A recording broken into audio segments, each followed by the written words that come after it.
I never thought my sister would find me like that. Barefoot, hollow-eyed, crouched beneath the Jefferson Bridge with rain seeping through a cardboard roof.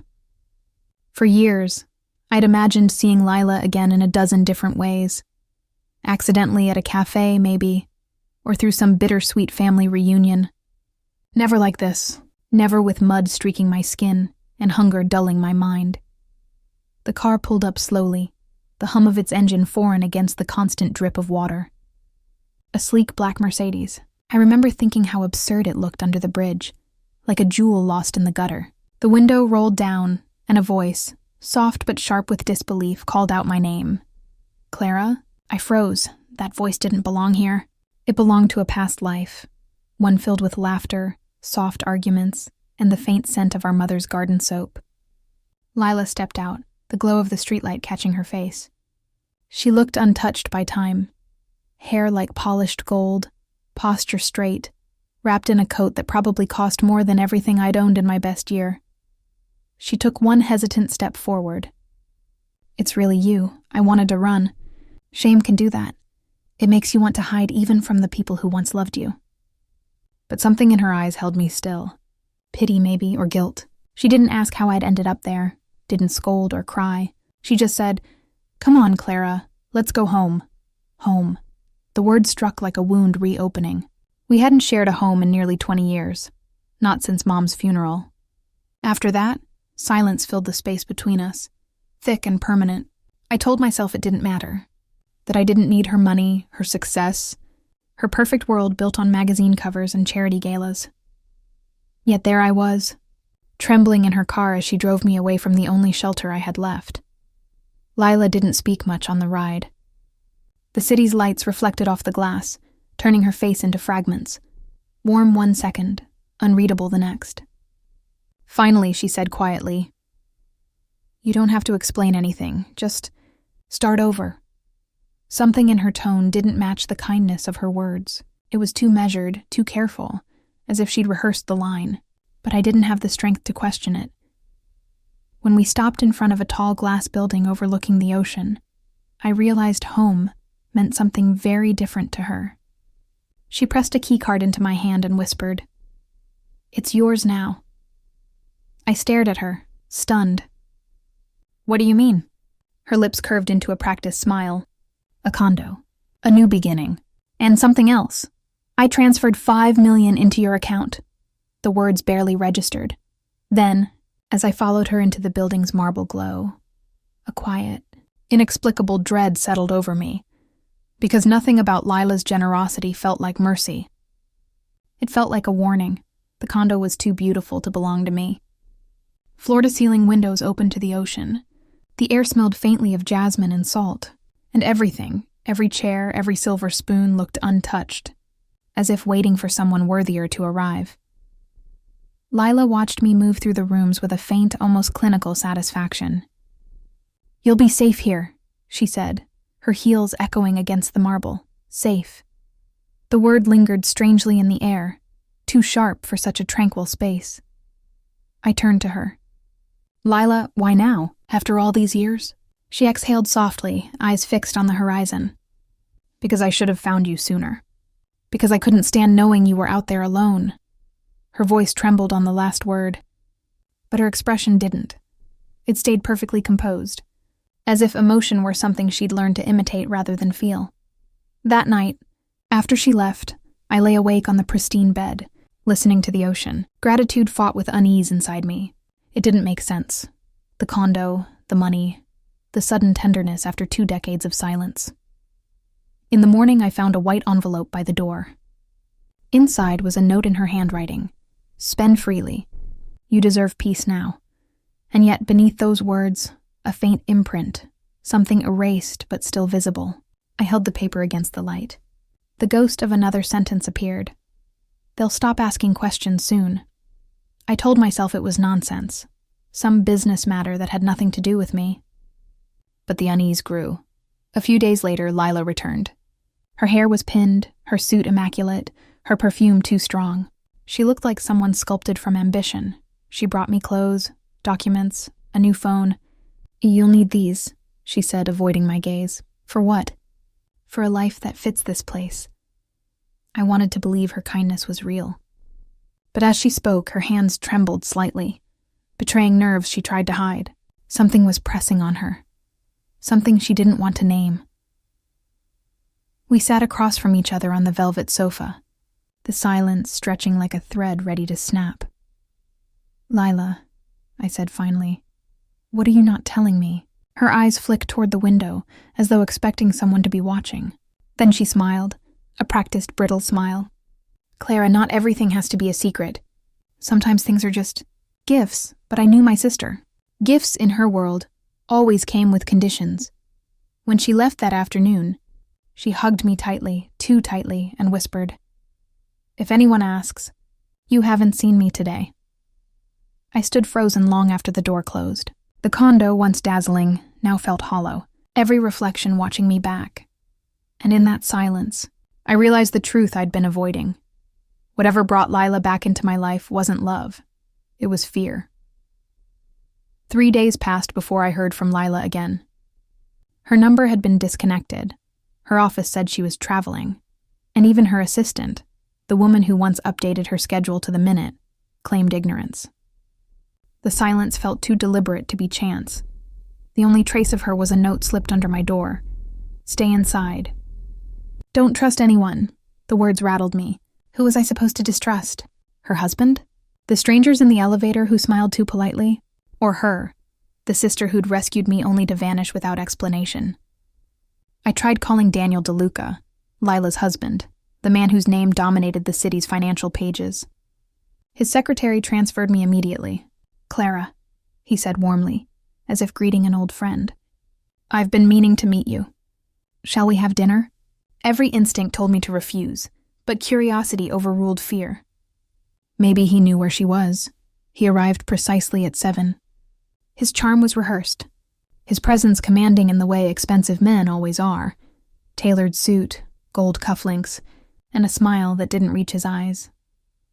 "Lila's been worried about you," he said, cutting into his steak. "She told me you'd fallen on hard times." I flinched at the bluntness. "She didn't tell me where she went." He paused, studying me like a puzzle. "She didn't tell me either." The lie was too smooth to believe. His gaze lingered, heavy, searching. "You know, she talked about you a lot lately. Said she regretted how things ended." It should have sounded comforting. But his tone made it feel like a warning. That night, back in the condo, I noticed something new. A faint blinking light near the bookshelf.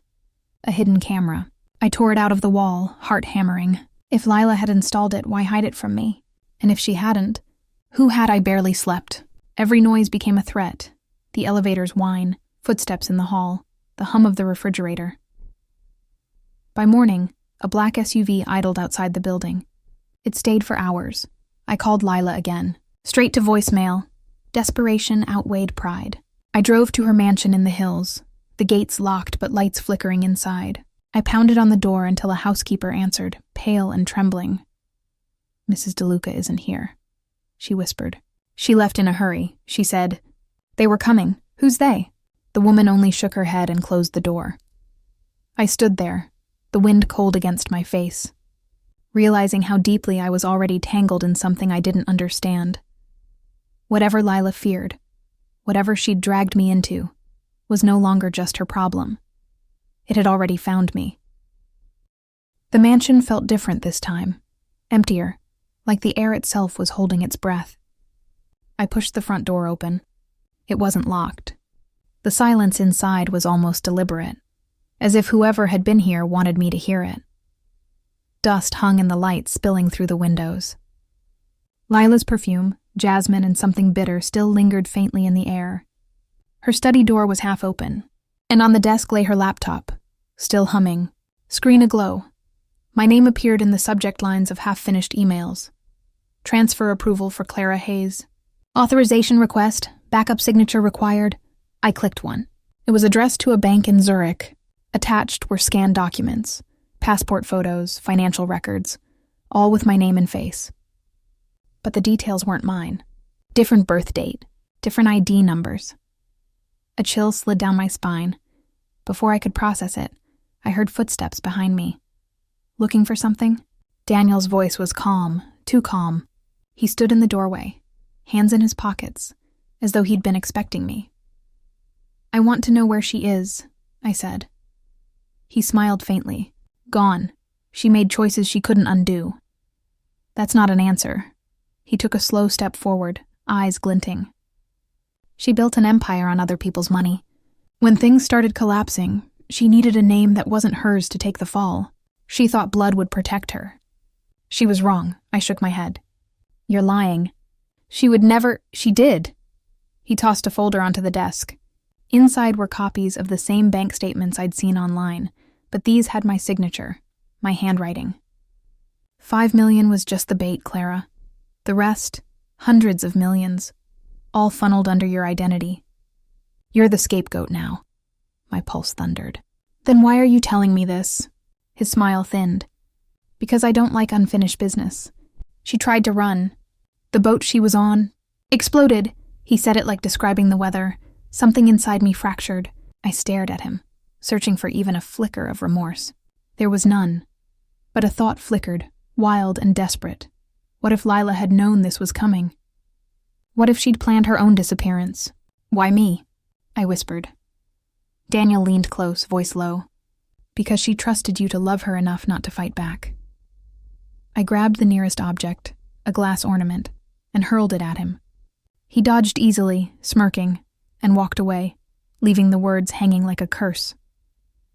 When I turned back to the desk, a hidden drawer had slid open from the force.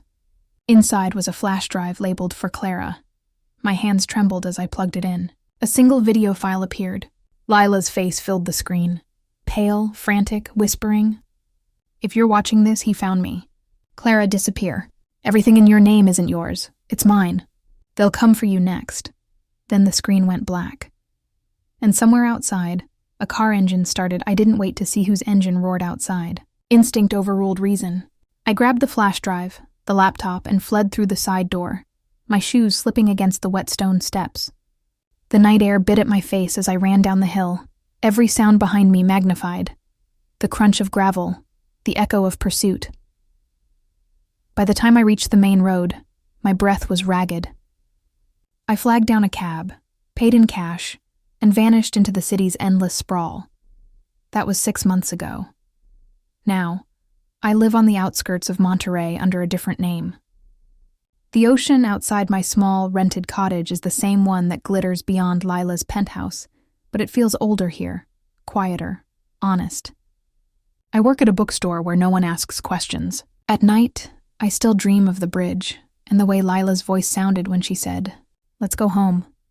Sometimes I play the video again, her pale face flickering on the screen, her whisper trembling between fear and regret. I've memorized every word, every tremor in her voice. She wasn't just warning me. She was confessing. The empire she built was rotting from within, and I was the only untainted name left for her to hide behind. And yet, she could have chosen anyone. She chose me. Maybe it was guilt. Maybe it was a sister's twisted attempt at redemption, giving me wealth, even if it came with ruin.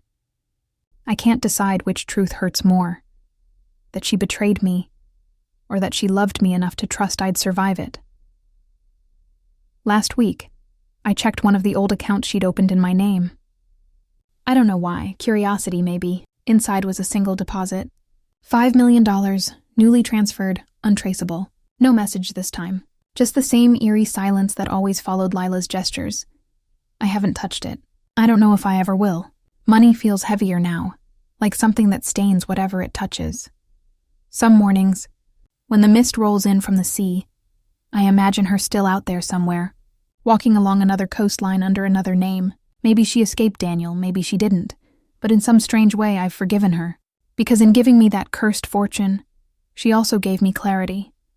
The brutal kind that strips you of illusions and forces you to live honestly. I was homeless once, invisible under a bridge. Now I'm unseen by choice. And though her shadow still follows me, I've learned to walk beside it, quietly, fiercely, and without asking for permission. Because in the end, survival was the only inheritance Lila ever meant for me to keep.